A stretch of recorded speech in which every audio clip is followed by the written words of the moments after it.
नमस्कार, स्वागत है आप सभी का। आप देख रहे हैं मुद्दा आपका। मैं हूं प्रीति सिंह। रूस यूक्रेन युद्ध का आज 7वां दिन है। खार्किव समेत कई प्रमुख शहरों पर लगातार हमले हो रहे हैं। रूस खेरसोन पर कब्जा करने का दावा कर रहा है। साथ ही रूस की सेना यूक्रेन की राजधानी कीव पर भी बमबारी कर रही है। खार्किव में भी रूसी सैनिक हैं। वहीं यूक्रेन के राष्ट्रपति जेलेंस्की ने दावा किया है कि जंग में अब तक लगभग 6000 रूसी सैनिक मारे गए हैं। इस बीच आज रूस के विदेश मंत्री सर्गेई लावरोव ने कहा कि रूस यूक्रेन को परमाणु हथियार हासिल करने की अनुमति नहीं देगा। साथ ही उन्होंने कहा कि तीसरा विश्व युद्ध हुआ तो यह परमाणु युद्ध होगा और काफी विनाशकारी होगा। उन्होंने अमेरिका और पश्चिमी देशों को युद्ध के लिए जिम्मेदार ठहराया है।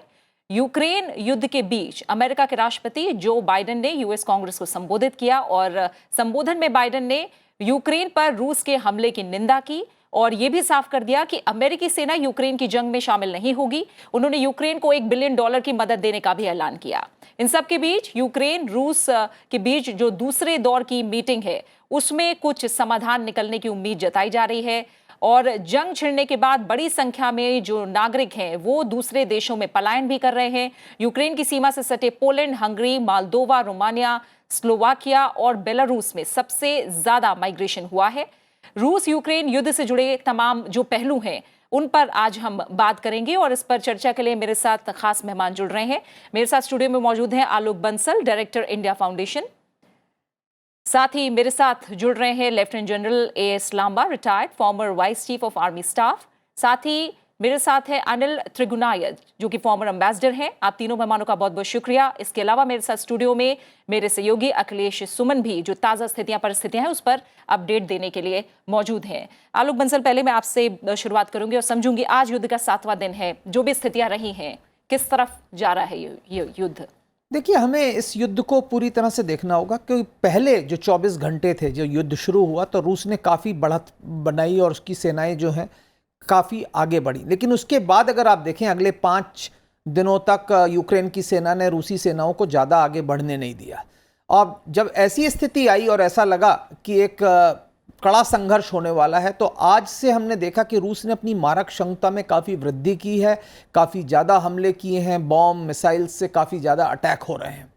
महत्वपूर्ण बात यह है कि जिस दिशा से यूक्रेन ने अपेक्षा की थी कि रूस का हमला आएगा वो पूर्व दिशा थी। सोचा था डोनबास जो रीजन है जहाँ पे कि डोनेट्स्क और लुहांस प्रांत हैं वहाँ से जो प्रमुख जो उनकी थ्रस्ट होगी वो होगी।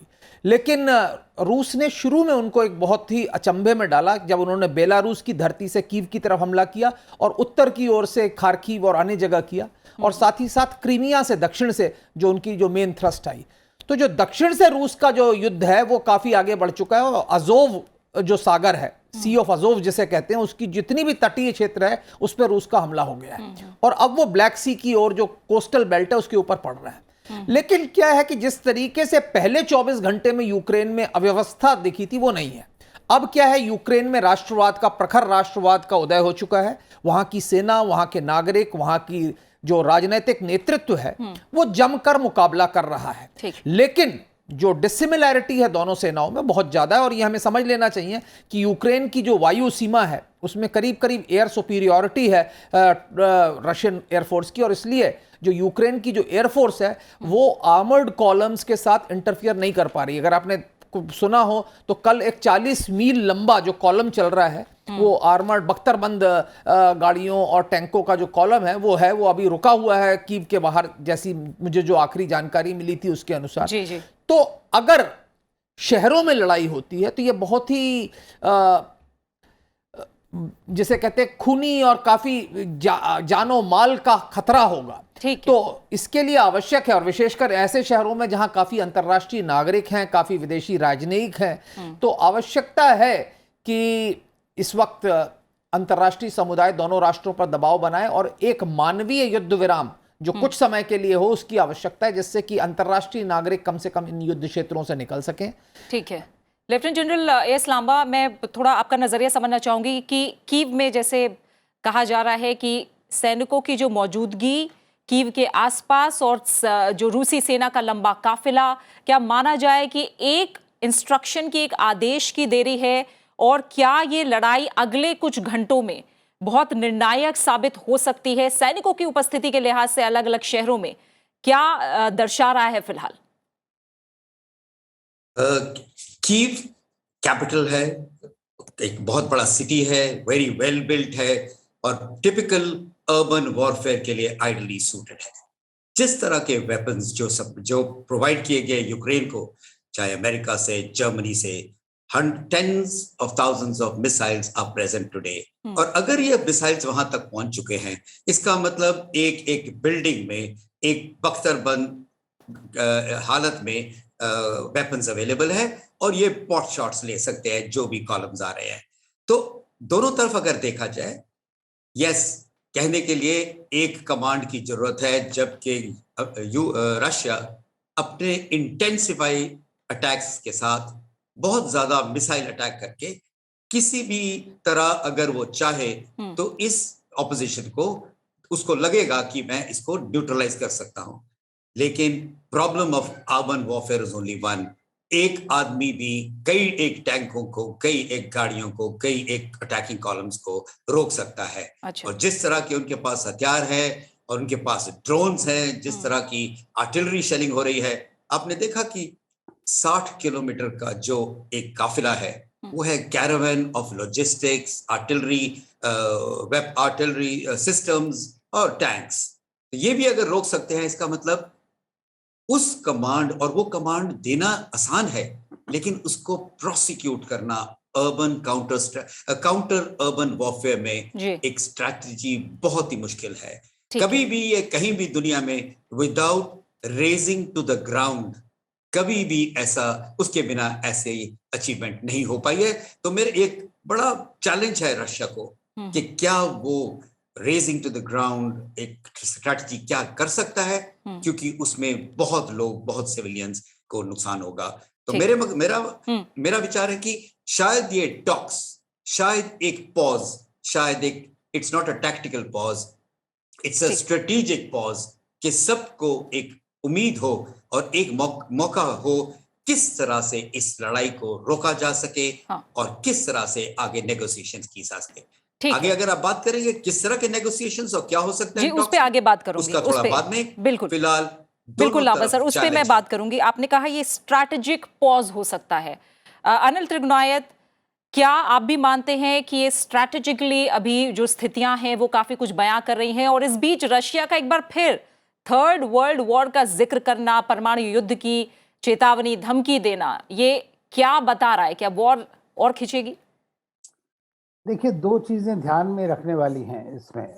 मैं पहले कैप्टन बांसल और जनरल साहब से पूरी तरह सहमत हूं, लेकिन आपको ये देखना चाहिए कि ये जो लड़ाई है, ये लड़ाई रूस और यूक्रेन की नहीं है, ये लड़ाई है रूस और अमेरिका की। ठीक है।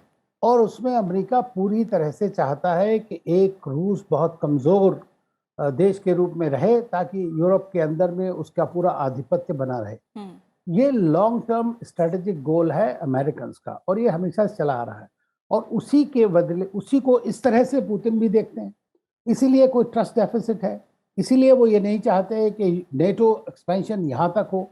तो उनका जो मेन मुद्दा था, मैं समझता हूँ कि जो अगर वो जो जॉर्जियन प्लेबुक जैसा 2008 वाला था वही खोल के वहाँ पर रोक देते, जैसे दो उन्होंने यहाँ पे भी डॉनबास रीजन में दोनों जो प्रांत हैं और उनको इंडिपेंडेंस डिक्लेयर कर दिया है, उस तक करते तो उनके पास एक निगोशिएटिंग एडवांटेज बहुत हो जाता।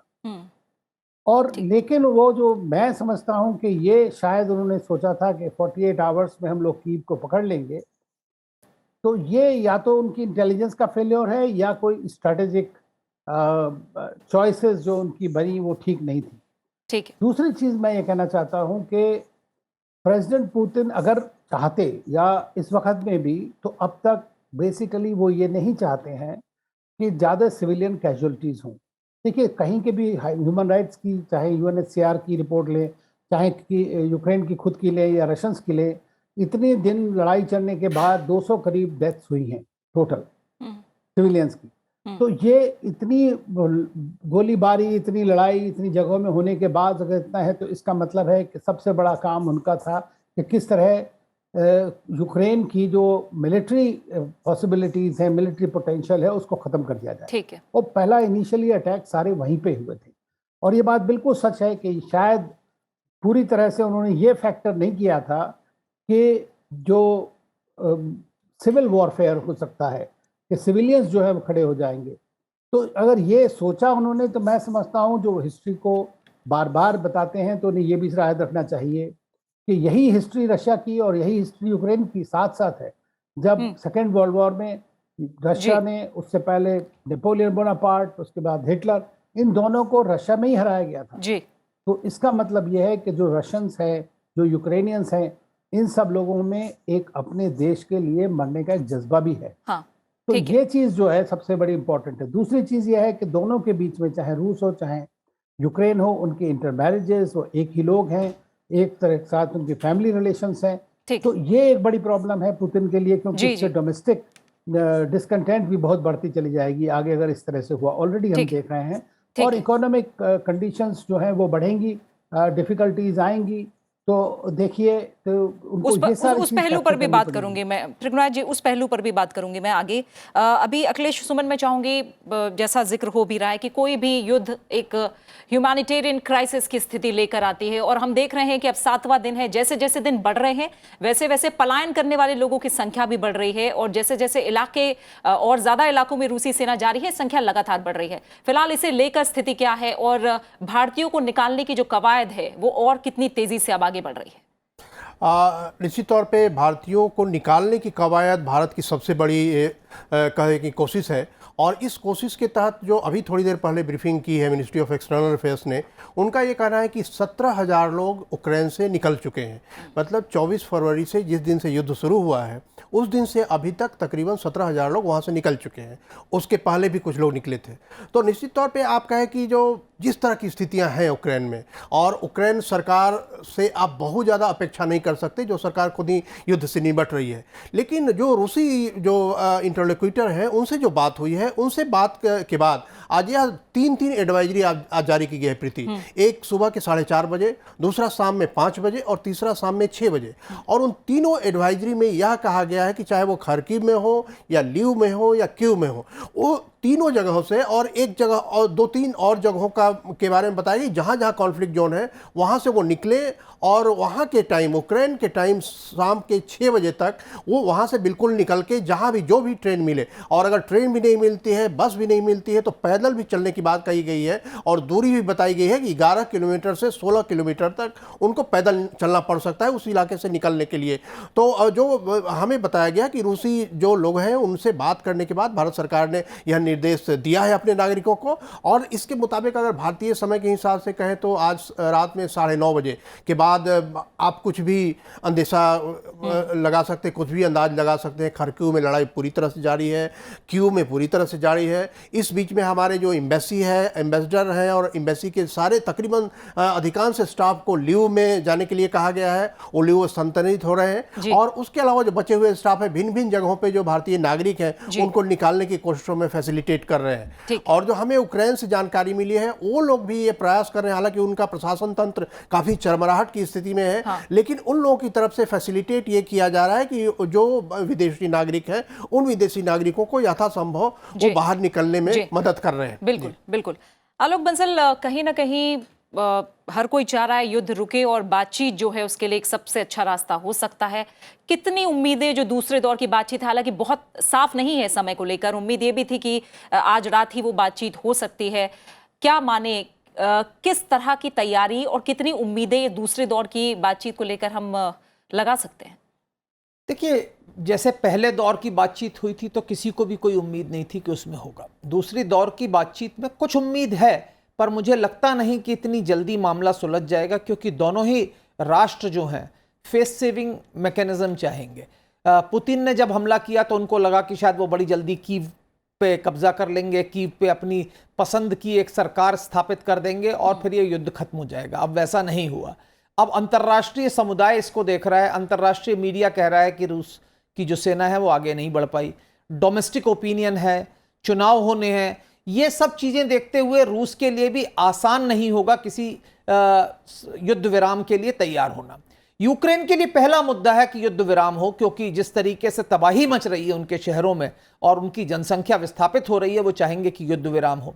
तो रूस चाहेगा कि कोई फेस सेविंग मैकेनिज्म हो, और जहां तक मुझे लगता है, जो रूस ने पहले भी कहा कि क्रीमिया जो है क्रीमिया को रूस के हस्तांतरित किया जाए, जो कि डिफैक्टो आज रूस के कब्जे में है, और साथ ही साथ जैसे मिन्स्क अकॉर्ड हुआ था जिसके अंदर लुहांस्क और डोनेट्स्क को कुछ स्वायत्तता दी गई थी, अगर वो स्वायत्तता दे दी जाए और ये शायद एश्योरेंस दिया जाए कि यूक्रेन जो है, डीमिलिटराइजेशन की मांग है रूस की, पर मेरे ख्याल से अगर वो ये कह दे कि यूक्रेन जो है तटस्थ रहेगा और नेटो और ईयू का सदस्य नहीं बनेगा, तो मुझे लगता है कि ये एक पुतिन के लिए एक फेस सेविंग मैकेनिज्म हो सकता है। वो अपने लोगों को बता सकते हैं कि हमारा जो उद्देश्य था हमने अचीव कर लिया और हम अब वापस आ रहे हैं। तो दोनों ही राष्ट्रों को देखना पड़ेगा कैसे हो। मुझे लगता है कि बिना किसी तीसरी राष्ट्र की मध्यस्थता के इस तरीके की संधि होना, इस तरीके की सुलह होना इस वक्त तो काफी मुश्किल लग रहा है मुझे। ठीक है, मध्यस्थता की आपने बात की है त्रिगुणात जी, मैं आपसे ही ये समझना चाहूंगी, इस दिशा में जो अंतर्राष्ट्रीय कोशिशें होनी चाहिए, क्या लग रहा है आपको कि वो सही दिशा में है या फिर इस युद्ध को और लंबा खिंचवा रही हैं? देखिए, मध्यस्थता करने के लिए इस वक्त कोई भी देश आगे नहीं बढ़ रहा है, बल्कि अगर आप देखें तो जितने वेस्टर्न कंट्रीज हैं ज़्यादातर सिर्फ इसी उसमें लगे हुए हैं कि किस तरह, देखिए लड़ाई उनके लिए भी रशिया के साथ नहीं है, उनकी भी लड़ाई सिर्फ पुतिन के साथ है। बिकॉज अगर कोई प्लायबल लीडर रशिया में होता तो उनको इतनी दिक्कत नहीं होती। उनकी जो प्रॉब्लम है वो पुतिन की जो एक स्ट्रांग माइंडेडनेस या उनका जो एक दबदबा है उसकी वजह से है, या वो नहीं मानते हैं इनको लोगों की प्रभुत्वता को, और वो कहते हैं कि मैं दुनिया का सबसे बड़ा देश मेरा है, तो आप उसको पसंद नहीं करते हैं, आप नहीं चाहते कि रशिया स्ट्रांग हो। तो ये बात सच है, इसमें कोई शक की बात नहीं है। लेकिन आज की डेट में दो कंट्रीज हैं मैं समझता हूं जो कुछ मध्यस्थता करने के पॉसिबिलिटी जिनकी है। एक है फ्रांस, जिसके राष्ट्रपति पुतिन से अभी भी बात कर रहे हैं, पिछले 2 दिन में 2 बार बातें हुई हैं। दूसरा, जेलेंस्की ने खुद कहा है कि वो न्यूट्रल रहेंगे जहाँ तक नेटो की बात है, उन्हें उसके बाद ही पहले राउंड की बात शुरू हुई। तीसरा, मैं समझता हूँ कि सबसे बड़ा पॉसिबिलिटी जो किसी देश की अगर क्रेडिबिलिटी है आज की डेट में, तो वो भारत की है। देखिए, प्रधानमंत्री मोदी ने बात किया, रशिया के साथ हमारे ताल्लुकात अच्छे हैं, उन्होंने प्रेसिडेंट पुतिन से बात किया, उनको कहा कि लड़ाई ख़त्म करो, आप हमारे लोगों को जाने दीजिए और लड़ाई का फ़ायदा नहीं, डायलॉग डिप्लोमेसी करिए। हमारा जो यूएन सिक्योरिटी काउंसिल में लगातार एब्सटेंशन था जी, वो न्यूट्रलिटी नहीं है, वो एक सोची समझी स्ट्रैटेजी है कि भाई अगर आप किसी के साथ भी जाएंगे तो दूसरी तरफ का रास्ता बंद होता है। आज भारत इस पोजीशन में है, अमेरिका के साथ हमारे रिश्ते अच्छे हैं, यूरोप के साथ बहुत अच्छे रिश्ते हैं, यूक्रेन के साथ भी अच्छे रिश्ते हैं। अभी भारत ने वहाँ पर जो हमारे प्लेन गए हैं एयरफोर्स के, वो वहाँ पर काफ़ी उनके लिए रसद और रिलीफ सप्लाईज लेकर के गए हैं यूक्रेन के लिए।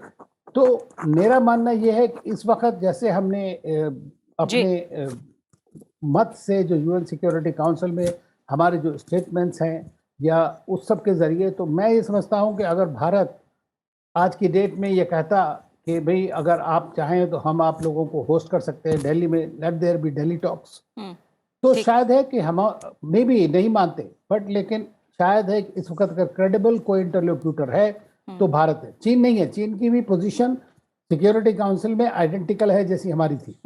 अब अगर इजराइल जैसा देश कह सकता है कि मैं रशिया और यूक्रेन के बीच में सुलह संधिबंदी कराना चाहता हूं, करवा सकता हूं, तो भारत को भी मेरे ख्याल से 2 कदम आगे बढ़ जा इसमें कह देना चाहिए, क्योंकि जितनी इज्जत आज प्रधानमंत्री मोदी की है, पर्सनल रिलेशंस हैं सबके साथ में, तो वो उनकी बात सुनते हैं। ठीक है, ठीक है।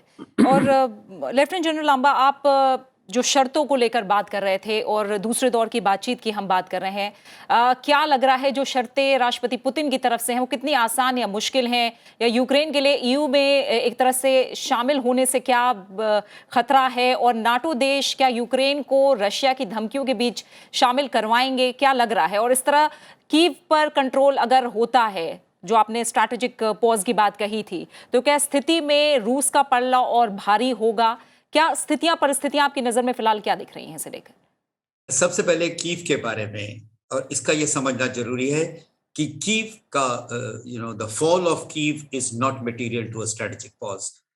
एक हमेशा एक फॉल या जब सीज का एक पॉज आता है, जबकि जैसे इस तरह एक घेराव बना हुआ है कीव के आसपास, आइडियल सिचुएशन है ये एक पॉज करने के लिए, क्योंकि दोनों ही ओपोनेंट्स जो है उनके पास इस चीज का कोई समाधान इजीली नहीं है। एक तरफ मैसिव डिस्ट्रक्शन और दूसरी तरफ inability to prosecute an all out war.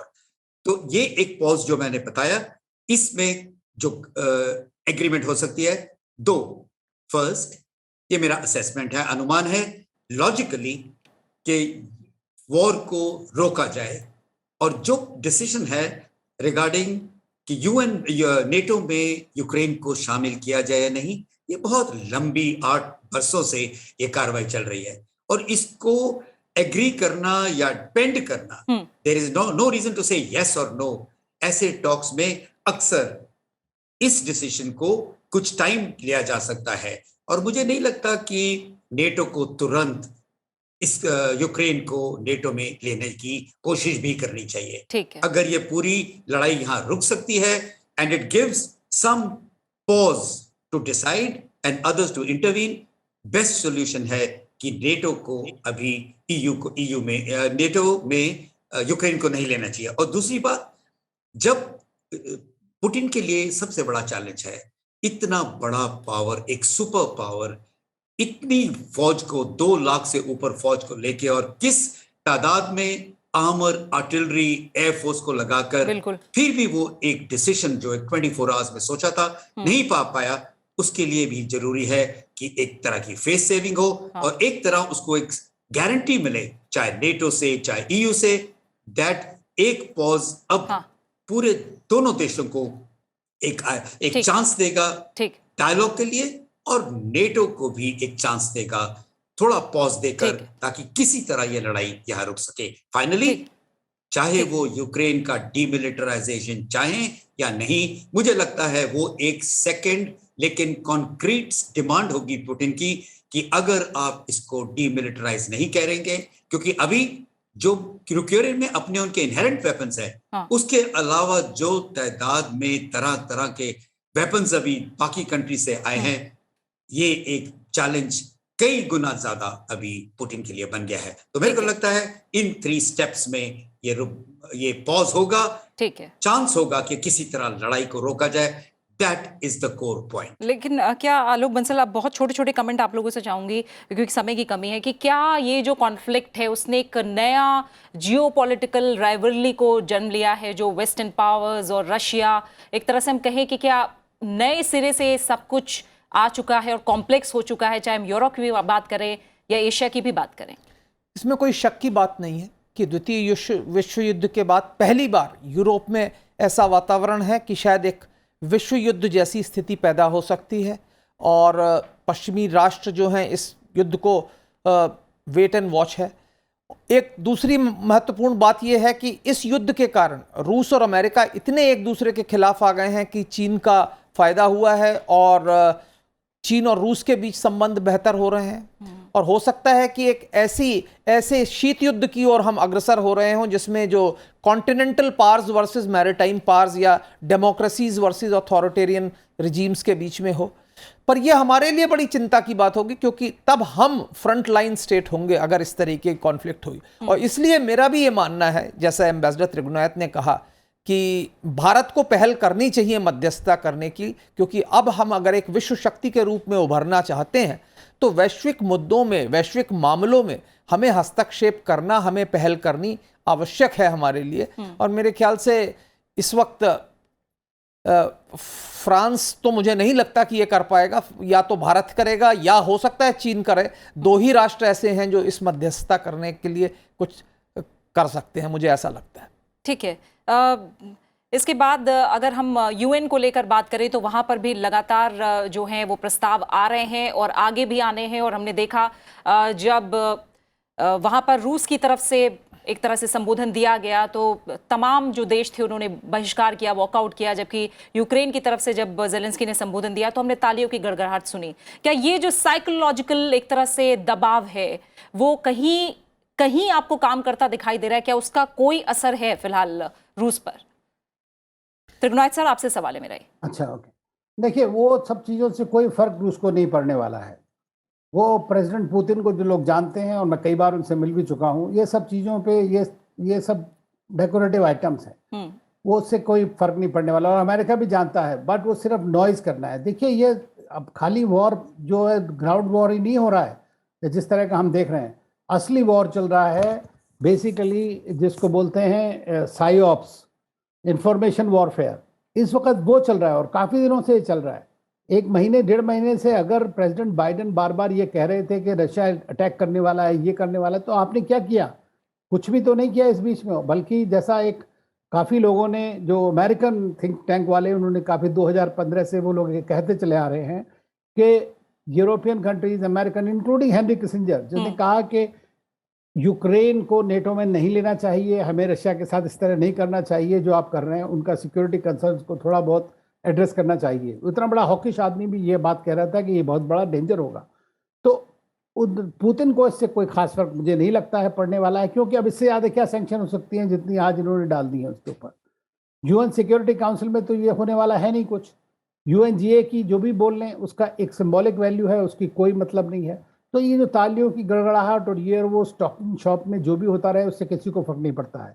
इस सारी चीज़ में सबसे बड़ी बात आप देखिए ये निकल के आई है कि जहाँ पर ये इस तरह की बड़ी पावर, सुपर पावर्स की बात आती है, तो यूएन जो है वो बिल्कुल ही यूजलेस हो जाता है, जी एकदम निष्क्रिय जिसको कहिए, या बिल्कुल कुछ ना करने की स्थिति में। तो ये एक अनफॉर्चुनेट रियलिटी है और इसका सारा श्रेय सिर्फ जो P5 के ये 5 मुल्क हैं जिनके पास वीटो पावर है उन्हीं को जाता है। ठीक है। और आखिर में अखिलेश, सुमन, इन सब की जो स्थितियां हैं उसके बीच भारत की तैयारी और भारत का जो स्टैंड रहा है, अब इस चर्चा में भी बात सामने आई है, उसे लेकर आप क्या कहेंगे? देखिए, भारत 2-3 बातें लगातार उठाता रहा। यूएन में जब भारत के बयान आप देखेंगे तो एक तो प्रधानमंत्री नरेंद्र मोदी भी जो फ्रेंच लीडर से बात कर रहे हैं, पुलिस लीडर से बात कर रहे हैं, या जो पुतिन से ही बात कर रहे हैं, सब में एक बात ध्यान में आ रही है कि territorial integrity, sovereignty of Nations, ये 2 बातें वो लगातार बोल रहे हैं, भारत की तरफ से लगातार बोली जा रही है। उसके बाद ये बोला जा रहा है कि डायलॉग एंड डिप्लोमेसी, 3 चीज़ें। और चौथी बात ये रह रही है कि सिक्योरिटी कंसर्न सबके ध्यान में रखे जाने चाहिए। तो भारत का जो एब्सटेंशन है वो एक सैद्धांतिक तौर पे एब्सटेंशन है, लेकिन एक मैसेज बहुत लाउड एंड क्लियर है कि टेरिटोरियल इंटीग्रिटी को अगर डिस्टर्ब करेंगे तो ये मामला इस तरह से हल नहीं होगा। तो भारत का जो पूरा प्रयास है, भारत लगातार, जयशंकर हों, विदेश मंत्री या प्रधानमंत्री नरेंद्र मोदी हों, आज भी उन्होंने यूरोपियन यूनियन के लीडर से बात की है, उनके काउंसिल के अध्यक्ष से, तो लगातार भारत इस बात पर लोगों को मनाने की कोशिश कर रहा है कि अगर आप सिक्योरिटी कंसर्न, नेटो में जो डीमिलिटराइजेशन की पुतिन की बात है, वह यह नहीं है कि पूरी तरह से आप आर्मी वहां पुलिस खत्म कर दिए। उनका कहना है कि नेटो के जो इक्विपमेंट्स वहां हैं, नेटो का जो इंटरफेरेंस है उस यूक्रेन में अभी भी लगातार नेटो के लोग बोल रहे हैं कि हम यहां से हवाई जहाज भेजेंगे, हम यहां से आर्टिलरी भेजेंगे, तो ये और उकसाने वाली बात है। तो इस तरह के अगर इंटरवेंशन करेंगे तो मतलब है कि आप युद्ध खत्म नहीं करना चाहते। तो अगर आपको कोई समझौता करना है तो टोन डाउन करना पड़ेगा। जब हमला करना होता है तो आदमी छिप के करता है, लेकिन समझौते की बात आती है तो खुल के इशारे किए जाते हैं। बिल्कुल। और इसी के साथ समय यही पूरा हो गया है। आलोक बंसल आपका, लेफ्टिनेंट जनरल लेयस लांबा आपका, अनिल त्रिगुनाथ जी आपका, और साथ ही अखिलेश सुमन, आप सभी का बहुत बहुत शुक्रिया मेरे साथ इस चर्चा में जुड़ने के लिए। तो युद्ध का 7वां दिन, और जाहिर तौर पर किसी ने नहीं सोचा था कि युद्ध ऐसे होगा और ये इतना लंबा चलेगा। अब सभी नजरें एक तरह से कहें या फिर जो उम्मीदें हैं वो दूसरे दौर की बातचीत पर टिकी है, जिसमें कोई समाधान निकलता है या नहीं ये देखना होगा। लेकिन ये साफ है कि युद्ध अगर लंबा चला तो सिर्फ यूक्रेन और रूस ही नहीं बल्कि दुनिया के कई देशों को इसका प्रत्यक्ष या फिर अप्रत्यक्ष नुकसान झेलना ही होगा। इसी के साथ फिलहाल मुद्दा आपका में इतना ही। अपना अच्छे से ख्याल रखिए और मुझे दीजिए इजाजत। नमस्कार।